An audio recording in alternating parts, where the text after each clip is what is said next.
The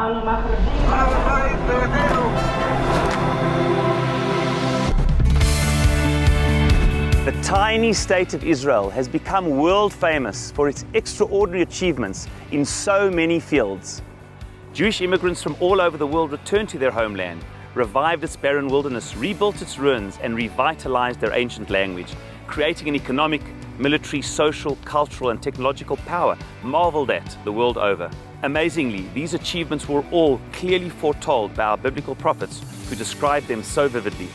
Let's briefly look at the fulfillment of 10 remarkable prophecies, which are all a living reality in Israel today. And he will gather you in from all the nations to which the Lord your God has scattered you. Perhaps the greatest miracle of all, an unparalleled return to a land of epic proportions. Listen to this. In 1840, there were 6,000 Jews living in the land of Israel.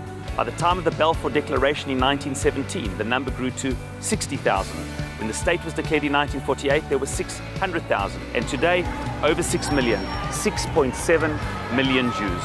The Jewish population of the land climbed from being a tiny fraction of 1% of world Jewry to 6% in 1948, to almost half of all the Jews in the world today. This miraculous ingathering is perhaps a greater miracle than the exodus from Egypt itself in 3 different ways. Firstly, the exodus came after 200 years of slavery, whereas the return to modern Israel happened after 2,000 years. Secondly, all the Israelites came out of one country, Egypt, whereas in the modern era, from over 100 countries. And thirdly, in Egypt, all Jews lived in one culturally segregated ghetto in Goshen, speaking only Hebrew, whereas in Israel today, Jews have returned from every possible cultural and ideological background, speaking over 80 languages, somehow all forged into one functional society. An incredible miracle in human history. I will make the land desolate, and your adversaries who dwell in it will be desolate too. Following the Roman conquest of 70 CE, the Jews went into exile. Thereafter, the land of Israel was conquered by 14 different empires over 1900 years. But as the Lord had foretold, the land would remain barren to its conquerors despite repeated attempts to make it flourish, as if the land itself was waiting for the return of her children. In 1867, Mark Twain famously described the land he saw, a desolation, repulsive and dreary, with hardly a tree or shrub anywhere, a land covered in sackcloth and ashes. Until, of course, the return of the Jews. But you, O mountains of Israel, give forth your branches and bear your fruits for my people Israel, for they are soon to come. As the Jewish people has returned to the land has somehow returned to them.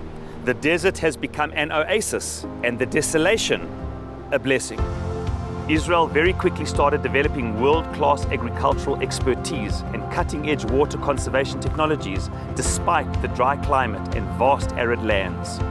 The returning Jews planted over 250 million trees, and Israel is the only nation on earth that entered the 21st century with more trees than it had 100 years before.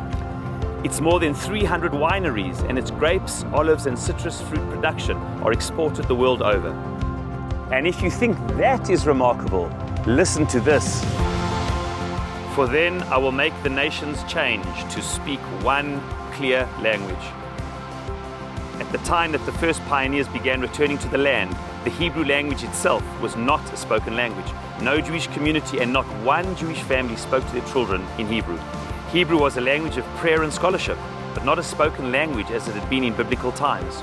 Herzl, with all his great vision for a return to Zion, did not believe that Hebrew could be revived. He believed that German and Yiddish would be the spoken language. Miraculously, Hebrew has become the lingua franca in Israel, spoken by 10 million people the world over, and is the only language in recorded history to have been revived by a people as their spoken language. And of course, Hebrew is the language of the Torah itself. For out of Zion shall go forth Torah, and the word of God from Jerusalem. In the early years of the state, you could fit all yeshiva students in Israel into one small hall. At the zenith of Lithuanian Jewry, there were no more than 3,000 people learning Torah full-time. In Israel today, there are close to 200,000 men and women engaged fully in Torah learning of all worldviews, traditional yeshivot, yeshivot hesder, midrashot, mechinot, and more. There are more people learning Torah in Israel today than arguably at any other time in all of Jewish history. And he will do good to you and make you more numerous than your forefathers. If the Jewish population in Israel has increased 10 times since 1948, its economy has grown 40 times. According to The Economist, Israel has doubled its GDP in the past decade alone, a world record. Recently, Israel's GDP surpassed both France and Great Britain, and according to Bloomberg, Israel's economic stability ranks third in the world. But when it comes to the cows, we rank number 1. And he gave us this land, a land flowing with milk and honey. The average Israeli cow produces 12,000 liters of milk per year. This is the highest in the world, more than countries such as the United States and Holland, which are renowned for their dairy production. Even the cows in Israel are holy. Honey refers to the date honey, and the large sweet dates from the Jordan Valley are amongst the finest in the world. Jerusalem will be settled beyond her walls because of their multitude of people. Jerusalem, the beating heart of Israel. For centuries, the city was off-limit to Jews. The prophet envisioned Jerusalem's population growing so large that its walls would not accommodate the inhabitants. Until recently, this seemed impossible. In 1860, Jews began moving beyond the walls, and Jerusalem today is home to over 900,000 inhabitants, 600,000 Jews, the largest city in Israel today. And all nations on earth will be blessed through you. Despite the tiny size of Israel, there is almost no significant technological advancement which takes place today without Israel's know-how and expertise. Global advancements in sciences, medicine, agriculture, and high-tech have Israel's fingerprints all over them. Jews the world over have won Nobel Prizes in an array of fields, disproportionate to any other people. And 12 Israelis have won Nobel Prizes, more than China, despite it being 150 times larger than Israel's population. Israel has the largest concentration of startups per capita anywhere in the world and has been dubbed the Startup Nation, and by others, the Innovation Nation, ensuring that its innovations are a source of blessing to all of humanity. Nations will see your righteousness, and all the kings your honor. The development of Israel's foreign relations during the last 30 years is staggering. The number of countries that have diplomatic relations with Israel has doubled from 80 to 160. Recently, the Abraham Accords with some of Israel's Arab neighbors broke barriers previously seemed impossible, and somehow Israel has been able to turn sworn foes into friends. Israel's achievements in and of themselves are staggering, whether it be in the realm of science or the spirit, technology or Torah, nation building or universal blessing. For example, many countries are looking to learn from Israel's success, being the first country to vaccinate the entire adult population against COVID-19. Even more astounding is that the destiny of this country seems less about politics and more about prophecy.